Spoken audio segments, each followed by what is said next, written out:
প্রিয় দর্শক শ্রোতা, আসসালামু আলাইকুম। যেখান থেকে আমার ভিডিওটি দেখছেন তাদেরকে আন্তরিক শুভেচ্ছা অভিনন্দন। তো আপনারা দেখতে পাচ্ছেন যে এটা নওগাঁ জেলার মধ্যে সবচেয়ে বড় ধানের হাট। এখানে এত পরিমাণ ধান আমদানি হয় যে নওগাঁ জেলার মধ্যে এমন ধান আমদানি অন্য কোনো হাট বা অন্য কোনো বাজারে দেখা যায় না। তো সারিবদ্ধ হয়ে এত ভ্যান এত গাড়ি এখানে ধান আমদানি হয়েছে যে একটা মানুষ যদি যেতে চায় তাকে অবশ্যই কষ্টসাধ্য, অর্থাৎ খুবই কষ্ট করে তাকে রাস্তা পার হতে হবে। যে এত ভ্যান এত গাড়ি কীভাবে মানুষ পার হবে, আর এত যানবাহন ধান আমদানি হয়েছে যে বলার মতো নাই, আপনারা নিজেরা দেখতে পাচ্ছেন। তো এটা ধানহাটি সবচেয়ে নওগাঁ জেলার মধ্যে পোরশা থানা সীসা বাজার হাট, এই বাজারের নাম সীসা হাট। তো ধানের জন্য বিখ্যাত হাট সীসা হাট। আপনারা হয়তো অন্য কোথাও শুনেছেন যে সীসা হাটের সম্পর্কে। তো দীর্ঘ লাইন কমপক্ষে 2 থেকে 3 কিলোমিটার জুড়ে শুধু ধান আর ধান। এত পরিমাণ ধান আপনারা হয়তোবা জানেন যে বিগত বছর থেকে এবারকার ধান উৎপাদন অনেক ভালো হয়েছে। আবহাওয়া অনেকটা অনুকূলে ছিল, কোনো ঝড় বৃষ্টি বাদল আমাদের এই অঞ্চলে নেই। তো পোরশা থানার মধ্যে আর সবচেয়ে এবং সাপার থানা, পোরশা থানা এবং নিয়ামতপুর থানা এই অঞ্চলগুলোতে চাঁপাইনবাবগঞ্জ অঞ্চল থেকে সবচেয়ে ধান এবং আমের জন্য বিখ্যাত। তো আমরাও অনেক এগিয়ে আছি। ধান এবং আম, আমাদের এখানকার আম সারা বাংলাদেশ এবং বিশ্ব কোটায় সাপ্লাই হয় চাঁপাইনবাবগঞ্জের আম। তো আমাদের সাপার থানার মধ্যেও ধানের এবং আমের যে সরবরাহ বর্তমান বেড়েছে তা অন্য কোনো বাজারে আপনারা পাবেন না।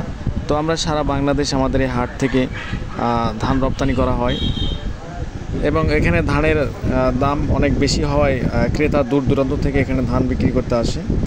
তো রাস্তার মধ্যে শুধু ধান আর ধান, মেন রোড পর্যন্ত আমরা ধান দেখতে পাচ্ছি যে ধানের মধ্যে এত পরিমাণ ধান। যাই দর্শক শ্রোতা, যারা চ্যানেলটিকে সাবস্ক্রাইব করে নিয়ে অবশ্যই আমার চ্যানেলটিকে সাবস্ক্রাইব করে নেবেন এবং নেক্সট আপডেট পাওয়ার জন্য অবশ্যই অপেক্ষা করবেন যে ধানের দাম বাড়ছে বা কমতেছে। তো আপনারা দেখতে পাচ্ছেন যে মেইন রোডে সারিবদ্ধ হয়ে গাড়িগুলো রয়েছে, একপাশে গাড়িগুলো সারিবদ্ধ করে রাখা আছে যেহেতু এটা মেইন রোড এবং এখানে হাইওয়ে রাস্তা। ঢাকা থেকে এখানে বড় গাড়িগুলো আসে, যে জন্য রাস্তাগুলো ফাঁকা রাখা হয়েছে, বিভিন্ন বড় গাড়িগুলো কিন্তু পার হয়ে যায়।